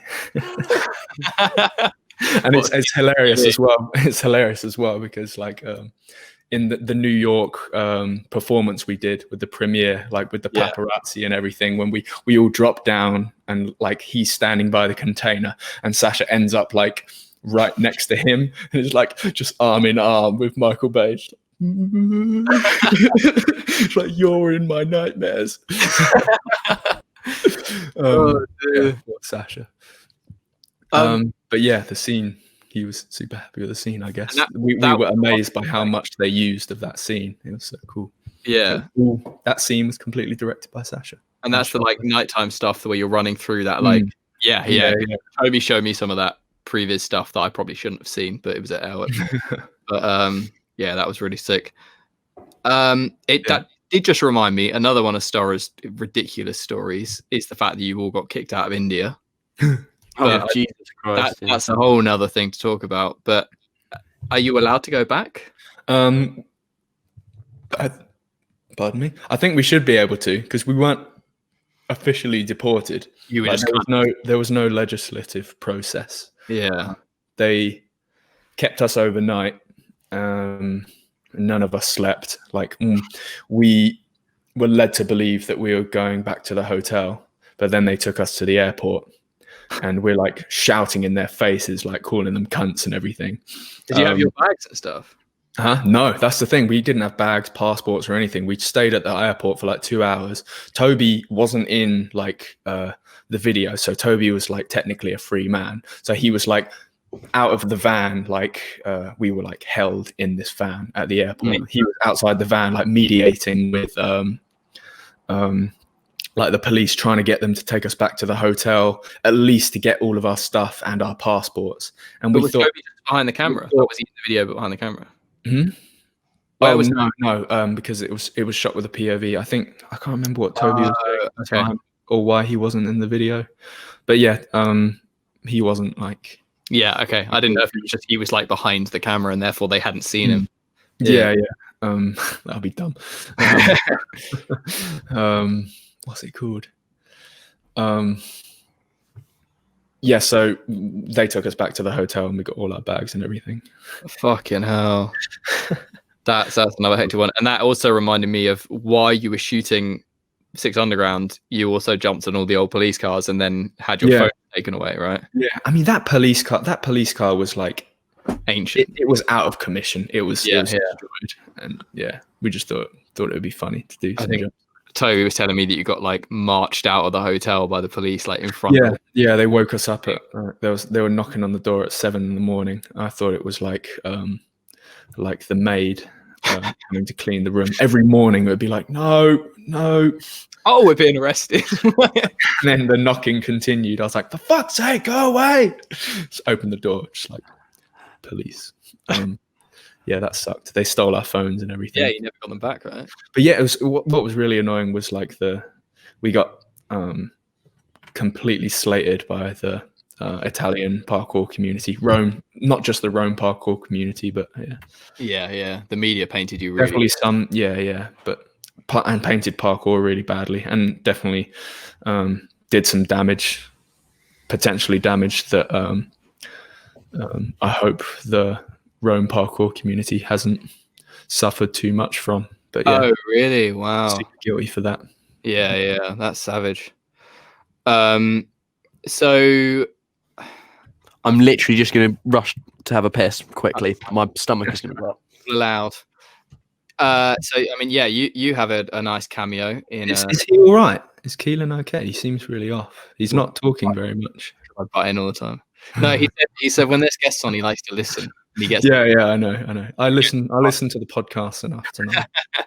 But yeah, you've got a nice cameo chasing in a suit. Yeah. Was that? I mean, yeah.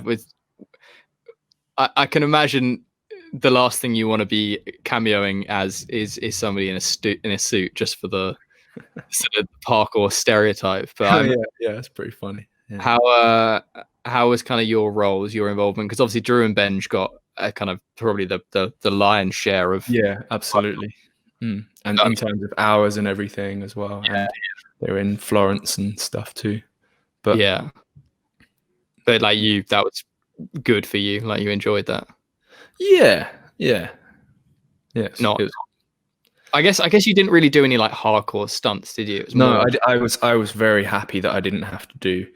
I did very little parkour. Like most of my stuff was just like running and a few like pliers and stuff and climbing up and down this crane, because it was freshly after I broke my wrist pretty much. And I didn't do anything in Budapest as well. And I was lucky, very luckily, wasn't needed for Budapest, but and super lucky that I wasn't called to do anything that required my wrist, because it was know about your wrist. Freshly broken. I mean, in Budapest, I still thought it was sprained. Like I hadn't been to the hospital yet.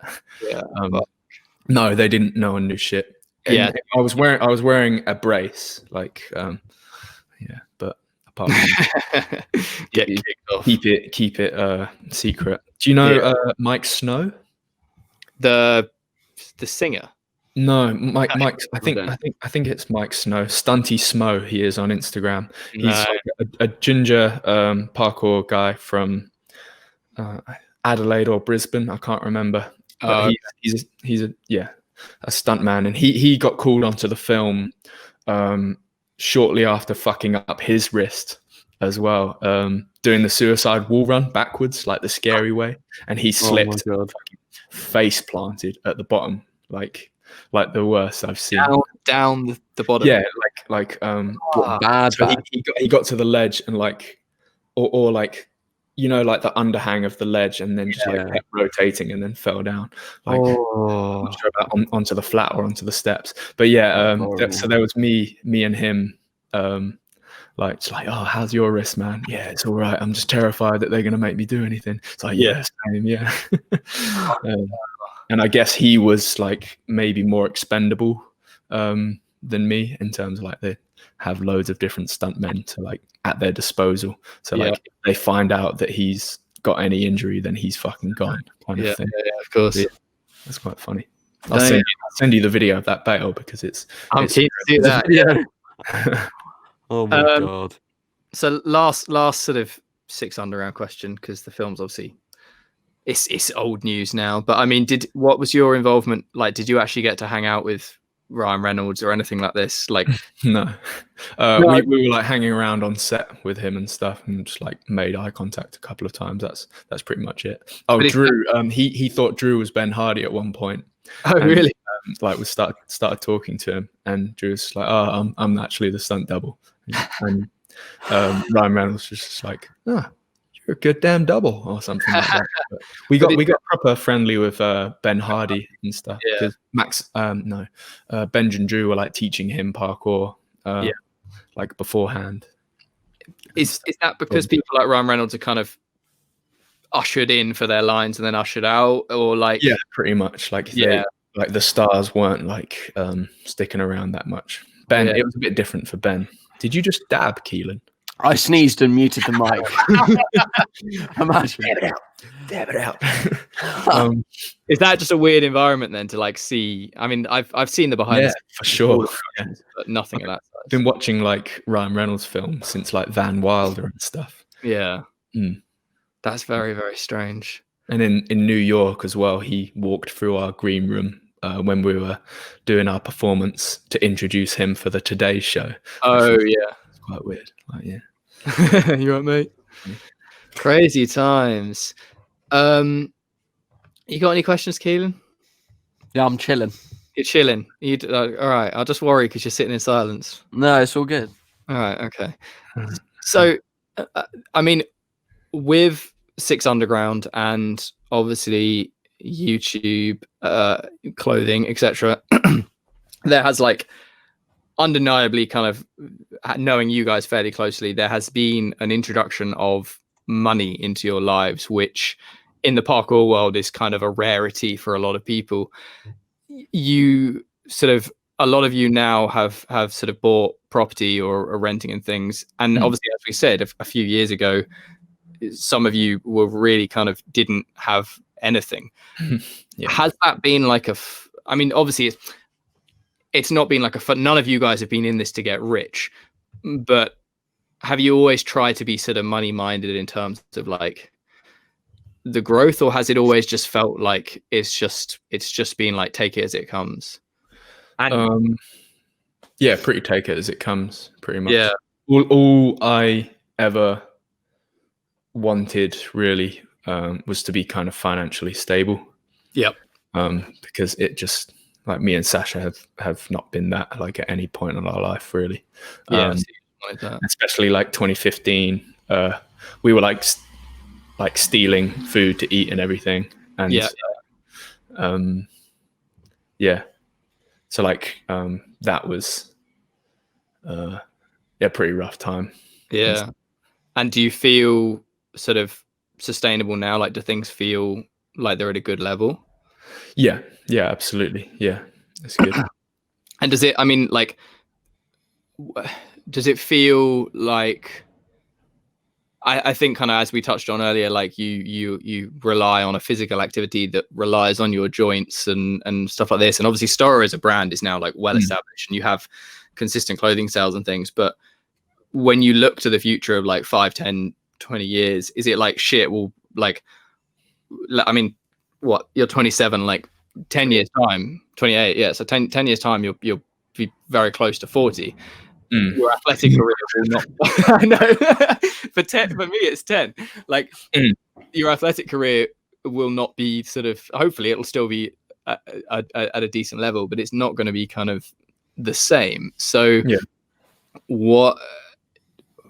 how does that make you feel in terms of just kind of sustaining the Storror vehicle, like you personally, and then I guess as a collective have plans, ideas, and things. Well, in terms of keeping it going, like I think the idea of like a next generation of Storror might be something that we might have to do to keep the name going. I mean, as you're proving with the Motus projects, that's like a possible thing to do. Like start recruiting some young, fresh talent and the ones like to kind of, I don't know, like pass the torch or something. But it's going to be so hard to get something that's like Storror or even like Motus projects, because these kind of relationships are very hard to come by, and like creative mechanisms or whatever. No, for sure. It's like, how do you sort of just pick? I mean, if you guys were to pick up a group of athletes, you would expect that you've picked up like I guess an almost, or at least I would feel like I'd want to see like a almost cohesive bunch of like rowdy lads, but you can't, as we've already said, just magic that out of thin air. Yeah, exactly. So like planning to do that and then relying on that solely is a very hard thing to do. But then I guess there's things like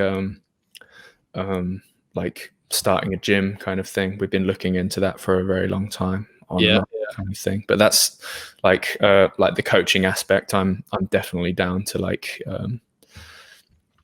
go deep within that, like be like head coach at like the Storror Academy or something. As well as I'm already like trying to develop something saleable for parkour athletes in terms of like coaching, like physical coaching, like programming and stuff, like a digital product. You mean? Yeah, and like a digital like set thing. Like maybe like Marx's thing, and then have like a higher tier, which is like personal coaching. And programming. Like I haven't worked it all out yet. I'm still trying to like I was working with some athletes, including your boy Jordan. Yep. I have heard this. And Oliver Thorpe. I started to try and work with Pam, my neighbor Leon, who is of course like a parkour athlete and was coaching with Scott Jackson and everything. Recently. But I was pretty much just to gain experience and everything, and then the whole fucking coronavirus thing happened and all the gyms closed down. I know, it's weird. Just been spending a lot of time developing, learning, and after experimenting on myself for like nearly 10 years, like branching out and trying to do the same for other people. Yeah. It's even like I mean, I was the gym thing makes me think of like Bob Reese, because those guys literally were just about to open their gym, and then really? this massive gym out in America, and the coronavirus is just like they were about to have their opening day, the whole thing was finished, and then it's like, cool, lockdown, and they can't do it. That so sucks. like crazy year. And it's like, obviously rent, I don't know what rent's like in America, but like imagine if you were in that same position. Like rent in England is just. Have you heard of any gym closures so far? I don't actually know. I've seen a lot of gyms like sort of please buy gift vouchers and things like this, but I'm not sure. I haven't heard of any like definite closures, but it's a scary, scary time for like any physical. Yeah, sure. So like, I mean, regarding Storror and the kind of the growth and everything, like, do you feel like what you have done in terms of, because I don't know, I look at Storror and I think there's some stuff that you guys have done that will be very hard for other people to ever do again. Things like the Michael Bay project, like there's certain things where parkour takes a step up to a level, people become aware of it and opportunities come to that, like the kind of the commercial jobs that we were all getting in like 2013, 2014. That kind of stuff doesn't exist so much anymore. So it's crazy actually. Yeah, and I feel like you guys as like parkour YouTubers have kind of, you've like spiked an interest, taken some opportunities from that. Whether or not that's going to kind of go up or down is, I guess, sort of unseen yet. But I couldn't imagine another parkour team, let's say kind of Motus, Scruffy Boys, whatever, like a group spiking and getting similar opportunities. Like I couldn't imagine another director going like, oh, those guys. I think those are kind of like a flash in the pan. But would you say we're hogging it all? No, I don't think you're hogging it. I think what I mean is like, do you think the level in terms of the audience and, I mean, I guess even like clothing sales and the level of like brand that you have got Storror to is a flash in a pan, is a kind of one-off thing that has come with a spike? Or do you think, let's say, because you look at skateboarding and you think all the big skate teams, they're not all at the same level, but they're all at a significantly bigger level than parkour teams in terms of audience, sales, etc., etc. Yeah. How do you feel, given that you are undoubtedly part of the team that is kind of at the highest point, looking at the rest of the parkour community? Do you think that other teams can get themselves to a similar level, not in terms of just like having a huge Storror army, but as a cohesive branded team? Yeah. I don't know. It's fucking hard. Like, and of course, like it didn't. I think the most important thing to remember is with Storror, it didn't happen overnight. Like this spike that you're talking about, it is like we have kind of worked very hard to make that happen, kind of thing. I think. And continue to work. Yeah. I know a lot of teams are doing their best to do that well, but I think it's just the consistency. Things only really started growing like exponentially when we started doing the weekly uploads and stuff. Yeah. And of course, like the virals, and it's a mixture of tons of things, of course, but there's no actual formula that I can give people. And I, as like I said, I don't think I could I would be the best one to give that out, because like I'm probably not the most prominent person in the team that comes up with ideas and like the main creative. It's a unit. Yeah, and I think that's the thing, is there is, as we said, like there is no formula. Like you guys have kind of walked your own path, and it's worked, and it's worked in like the best possible ways. So but so yeah, it kind of like we all of us want like the community to do like and all the different brands and teams in the community to do as best as possible. And it's sick seeing like people pushing the culture so well. But it's just like, we just want hopefully the public, hopefully even through being fans of us and everything, can like they get so interested in parkour, like it doesn't just stop with us, like it goes on, their interest goes on to the Motus projects and Scruffy Boys, Fat, and exactly, because I think only English teams, but you get what I mean. Like, that's kind of an interesting thing, because initially when you guys popped, like you obviously had a huge influx of subscribers, and it felt like there were a lot of like younger kids, and it's kind of very quick to go like, they're all just like YouTube fanboys, because you see, I mean, I've seen you guys referred to as YouTubers, whereas I think of you as a parkour team and things like this. Yeah. But it's like, well, if Jump Britain affected, I don't know, 1 million people, and however many started parkour, like, and I think we've spoken about this on the podcast before, like, I think it's almost undoubted there will be a wave in 5 years where you meet a kid at a jam and it's like, oh, what got you into it? And it'll be Storror. Because it used to be Jump Britain, it used to be Oleg's video, it used to be this and that. And I think there's this new wave coming of the kids who found parkour because of you. And maybe they think Storror is fucking lame and sellout now, and they like this other team or whatever. But their entrance to the sport has been because of you guys, and that's like sort of unquestionably sick. So yeah, that's a great feeling. Yeah, no, and I think they watch the right video to get them into it and stuff. Yeah, well. And I think some won't. Like, and it's when people stop me in the street and say like they love the videos and stuff, I always ask, oh, how long have you been watching? What was the first video that like got you into it and stuff? Yeah. It's always so different. It's like, really, the swimming pool one? Oh man. Like, yeah, I don't know. Like it's quite random. We were training in Hastings not long ago, and this girl and her boyfriend walked past, and she was the last person on earth I would expect to be interested in parkour or Storror. I won't describe kind of what she. Yeah, I can't be mean, but she was like, oh, those guys are like those Storror guys. I'm subscribed to them on YouTube or something. And like the boyfriend didn't know, but like this girl who just was the least physically suited to doing parkour I've ever seen, like was like, oh yeah, she was like obviously quite a big fan. So it's interesting to see kind of who you've tapped into.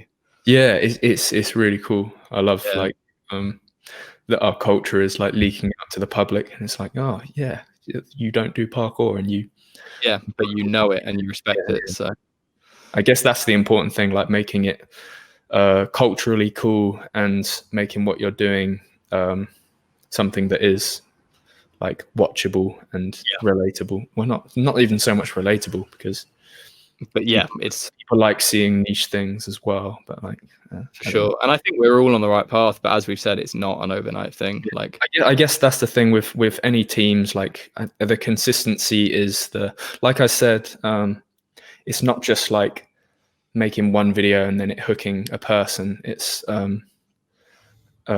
you got to retain them as fans. If you're not releasing continuously, then those fans are going to go cold and they're going to drop off, and you're just going to be constantly getting new fans, but then losing them with each, no, totally like dip and stuff. If that makes sense. No, it makes sense. That's why consistency is important, I suppose. Yep. Constantly staying relevant, and the fan base is growing, and then you're growing, clothing sale growing, blah blah blah. Speaking of relevancy, Callum tips have been something that you started as I guess just a little thing on Instagram, and have now kind of grown their own cult following in a way. And I mean, that's another thing where I think because you've been vocal in the community, even if you've had a few weeks off because of an injury or whatever, you've maintained that presence because of stuff like that. I mean, it feels stupid, but it's like, but it has gained its own following, and people enjoy reading them. And it sparks a debate, and I mean sometimes it sparks a furious debate, and other times it's a funny thing. But like it's little things like that you have kind of unintentionally done that have helped build your own like persona, so to speak, on social media, and kept you relevant. And you obviously recently hit tip 500, which, well, I mean, what was the first one? It was PP Poopa or something. Oh yeah, because it was PP Poo Poo because it was April 1st, April Fool. Oh yeah. But then you dropped sort of the proper one, which, to be honest, like it's a bit longer than PP Poo Poo. A little bit. I've always known you were a wise, sort of well thought out man, but I was very impressed at the depth of that and how well written it was. It still sounded like Callum. It was good. Yeah, that was the best bit. Yeah, that's the important part. The tone of voice, yeah. But and I guess that kind of shines a light on your mentality towards like coaching and the idea that you want to spread knowledge and things, which is sick to see. So my question really is, this Christmas, are you going to release a Callum Tips stocking filler book? That'd be amazing. Just to have like next to the toilet. Exactly. One of the next to the toilet books.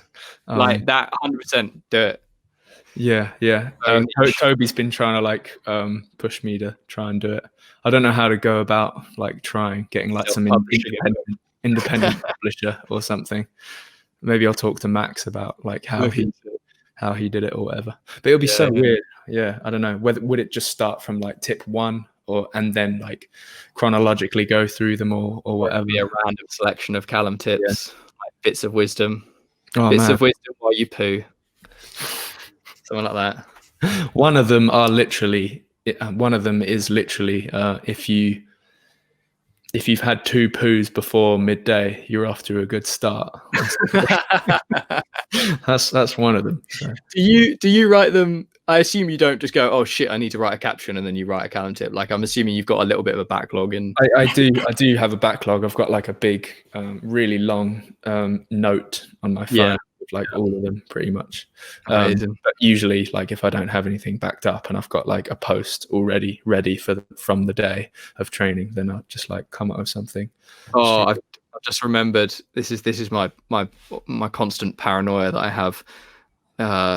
When we just over a year ago when we first started this podcast, like coincidentally around that time you also did a Callum tip that was like sort of it was something, and it basically said like about people who listen to other podcasts and then just regurgitate info on their own and something like that. And I like sent it to you and I was like, is this about me? I think a lot of people have done that. They've commented like, I feel attacked. and they've messaged me like, bro, like, is this about what I did a couple of days ago? And I'm like, didn't even know you did it. Yeah, because some are just like that right level of ambiguity that sets me. Yeah. So we're about Scott has done the same thing as well. We're about to hit 2 hours. So what did you say? I'm gonna go to the toilet if that's all right. All right. I'll talk healing quickly. The liter. I've done these two. Have my Darwin mug. You're very quiet, Keelan. Yeah, I know. Listening as always. Yeah. It's different when there's a camera, because then I'll be listening and then I look up and I see myself listening and it's not nice. With the broccoli. Looking at it. Yeah. No, it's a bit mental. If anyone's not watching this, Keelan's hair is probably, I feel like it's the biggest it's ever been. Probably. Really big. Yeah, it is really big. Have you not cut it since we shaved it for Solar Storror? Nope. No, I haven't. Wow. Yeah. I don't know. I've no plans. Can you straighten it? Someone told me to. I'd do it for a laugh. Really long, I reckon. Yeah, it is. After a shower, it's like shoulder length nearly. Surely your mum has straighteners. Yeah. Oh, please do it. Please do it. For the next podcast, next video podcast, we'll have you with straight hair. Oh, it would be funny. We'll just wait for Callum to evacuate his bladder. But I hope you are enjoying this. Here he is. He's back. I'm enjoying this greatly. It's nice to catch up. I'm liking the video gives us a little sense of actually being able to see people. Oh, you don't want to see this ugly mug. What I was going to say before you just went is we're nearing 2 hours, so we should try and wrap this up soon. But I mean, I say I've heard a whisper. I know it's happening, but I'm curious now in what shape and form. And there was a Twitter leak as well. To anyone who doesn't follow Storror on Twitter, they occasionally leak an image or a tweet that lets people know of information that is not necessarily public yet. The 10-year documentary, as you approach your 10-year anniversary, I've heard it's in the works. Yeah, I'm not sure how much I can. No, I'm assuming to be fair. But I'm assuming the coronavirus is potentially affecting that or the plans for that pretty substantially. Yeah, sure. We've got we did this first round of interviews with Richard Faraday, and I'm not sure how much longer he's staying in the US, but yeah, the second round of interviews have already been already been postponed? underway kind of thing, but yes, had to have been postponed. Toby's like delegating. So much of the pressure is on Toby. He's been like delegating like tasks for us and stuff. Because it's still meant to be. So we've got like 6 months to go until 10th of the 10th, which is ideally meant to be the premiere date. Yeah, naturally should be. Whether we're allowed out of the house by then, we'll see. But I'm assuming that tasks probably include a lot of digging through archives of old footage. Yeah. I mean that would be quite.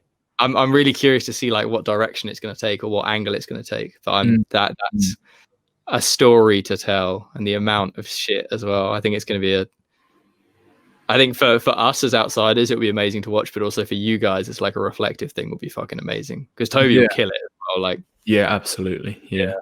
That would be very, very cool. I think it's going to be huge. It's exciting. Yeah. And so the other thing was there was obviously kind of a driving goal to get to 10 million subs by 10-10-10, which sort of, unless you near doubled your current subscriber rate, looks hard. Yeah, no, that's not happening, is it? But no. I think the rate you grew and the rate you're at the moment and the rate you continue to grow is still fucking outstanding. So you can be very happy with that for sure. You can beat yourself up. So incredible stuff. The only other thing on the list really is to talk about music, but I don't even know how we go into that aside from the fact that you just have one of the most eclectic music tastes of anyone in parkour, I reckon. You reckon? I don't know, I like that. Yeah. I remember when we drove to Denmark together and you had that fucking playlist that was just years ago as well. And mammoth playlist filled with like 15-minute long songs of I can't even remember the names. Yeah, I remember we had a transatlantic all of the above, which was like 25 minutes long or something.